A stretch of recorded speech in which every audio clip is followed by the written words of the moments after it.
Hello বন্ধুরা, স্বাগতম নতুন আরও একটি ভিডিওতে। দেব শুভশ্রী জুটির প্রতিটা ফ্যানের জন্য একটি বড় সুসংবাদ ছিল এই ধূমকেতু মুভিটি, কারণ দীর্ঘ বহু বছর পর আবার একসাথে দেখা গেল এই জনপ্রিয় জুটিকে। আর মুভিটার গল্পও অসাধারণ। তো যারা সাবস্ক্রাইব করেননি এখনই সাবস্ক্রাইব করে নিন। আর চলুন শুরু করি ধূমকেতু মুভির এক্সপ্লেনেশন ভিডিও। মুভির গল্পটি শুরু হয় পাহাড়ি এলাকা থেকে। তারপর দেখানো হয় মুভির একটি গুরুত্বপূর্ণ চরিত্র জগেশকে। কিছু লোক তাকে ধরে এনে একজনের ছবি দেখিয়ে বলে এই লোকটি জগেশের সাথে কিছুদিন থাকবে। জগেশ ছবিতে থাকা ব্যক্তিটিকে চিনতে পারে, তার নাম ভানু। জগেশ জিজ্ঞেস করে ভানু বেঁচে আছে। এরপর সিন শিফট হলে দেখা যায় ভানুকে। যে লোকগুলো জগেশকে ভানুর ছবি দেখিয়েছিল তারা ভানুর দলেরই লোক ছিল। এখানে দেখানো হয় ভানু তার দলের দলনেতার সাথে কথা বলছিল। সেই দলনেতা ভানুকে বলে আমি আশা করছি তুমি তোমার কাজে সফল হবে, কিন্তু ওখানে গিয়ে নিজের পরিবারকে দেখে তোমার লক্ষ্য ভুলে যেও না। অর্থাৎ বোঝাই যায় ভানু কোনো একটা সিক্রেট মিশনে যাচ্ছে। এখানে আমরা ভানুকে দেখতে পাই একটি বুড়ো লোকের ছদ্মবেশে। নিজের আসল পরিচয় লুকোনোর জন্য এই ছদ্মবেশ ধারণ করে ভানু। তারপর তার দলনেতার থেকে বিদায় নিয়ে বের হয় তার গন্তব্যে। স্টেশনে চলে আসে, যেখানে জগেশ আগে থেকেই অপেক্ষায় ছিল ভানুর জন্য। ছদ্মবেশে থাকার কারণে ভানুকে জগেশ চিনতে পারে না। তারপর জগেশ তার বাসায় এসে দেখতে পায় আগে থেকেই তালা খোলা। ভেতরে আসলে সে ওই বৃদ্ধ লোক অর্থাৎ ভানুকে দেখতে পায়, যাকে সে কিছুক্ষণ আগে স্টেশনে দেখেছে। তারপর তারা একে অপরের সাথে কথা বললে জানতে পারে এই বৃদ্ধ লোকই ভানু, জগেশের ছোটবেলার বন্ধু। এতদিন পর তারা একে অপরকে পেয়ে পুরনো সব স্মৃতিচারণ করতে থাকে। তাদের কথায় কথায় উঠে আসে রূপা নামের একটি মেয়ের নাম। রূপা ছিল ভানুর স্ত্রী। ভানু জগেশকে জিজ্ঞেস করে রূপা কেমন আছে। জগেশ জানায় রূপা আর কিছুদিনের মধ্যে বিয়ে করবে, কারণ সবাই জানে ভানু মারা গিয়েছে আরও বহু বছর আগে। ভানু তখন জানায় সত্যি আর কিছুদিন পর সে মারা যাবে, কারণ সে এখানে এসেছে একটি বিশেষ উদ্দেশ্যে, একজনকে খুন করতে। এরপর ফ্ল্যাশব্যাকে দেখানো হয় ভানুর বাবা ছিলেন একজন স্কুলের হেডমাস্টার। ভানুর বাবার রিটায়ারমেন্টের দিনই তার ছোট ছেলে অর্থাৎ ভানুর ছোট ভাইকে কারা যেন খুন করে। এই ব্যাপারে পুলিশে কমপ্লেন করা হলে তারাও কোনো পদক্ষেপ নেয় না। এরপর থেকে ভানুর ভাইয়ের খুনিরা ভানুকেও খুঁজতে থাকে, আর ভানু তাদের থেকে পালিয়ে বেড়াচ্ছে এত বছর ধরে। এরপর সে যখন পাহাড়ি অরুণাচল প্রদেশে ছিল তখন সে একটি দলের সাথে যুক্ত হয়, আর আবার এখানে ফিরে এসেছে প্রতিশোধ নিতে। এরপর দিন সে তার বাবার সাথে দেখা করে ছদ্মবেশে, আর নিজেকে জগেশের দাদু বলে পরিচয় দেয়। তার বাবার সাথে কথা বলে ভানু বুঝতে পারে সে ভালো নেই, আর তার টাকারও খুব প্রয়োজন। এরপর ভানু জগেশের মাধ্যমে তার বাবাকে 25 লক্ষ টাকা দেয়। আর জগেশ ভানুর বাবার কাছে এমনভাবে বলে যে হঠাৎ করে ভানুর নামে একটি পার্সেল এসেছে, যেখানে 25 লক্ষ টাকা রয়েছে, আর আছে একটা চিঠি, যার মাধ্যমে জানা যায় ভানু 4 বছর নয় 1 বছর আগে মারা গিয়েছে।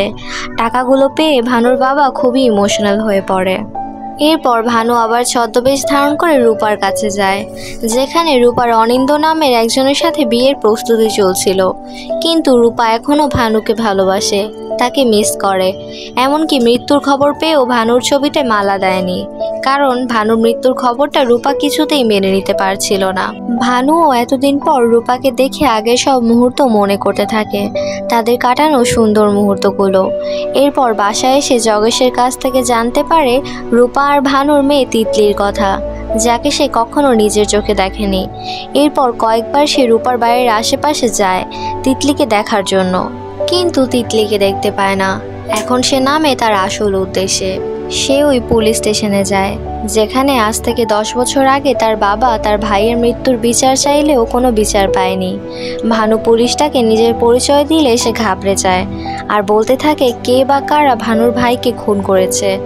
তখন সে যোগেন্দর সিং নামের একজন প্রপার্টি ডিলারের কথা বলে, যে কিনা ভানুর ভাইকে মেরেছে।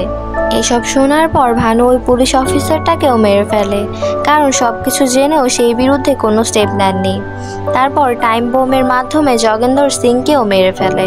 পরপর এই দুইটা খুনের কারণে শহরে কারফিউ জারি করা হয়। ভানু আবার ছদ্মবেশ ধারণ করে। তার ইচ্ছে ছিল তার মাকে একটু দেখা, তার ইচ্ছে করছিল সবাইকে বলতে যে সে ফিরে এসেছে, কিন্তু এতে তার সাথে সাথে তার পুরো পরিবার ঝুঁকির মধ্যে পড়তো, তাই সে কিছু বলতে পারে না। চা খেতে নিলে ভানু চায়ে 3 চামচ চিনি মেশায়। এটা দেখে ভানুর মা বলে, আপনি তো আমার বড় ছেলের মতো চা খান। এসব শুনে ভানুর চোখ ভেজে যায়।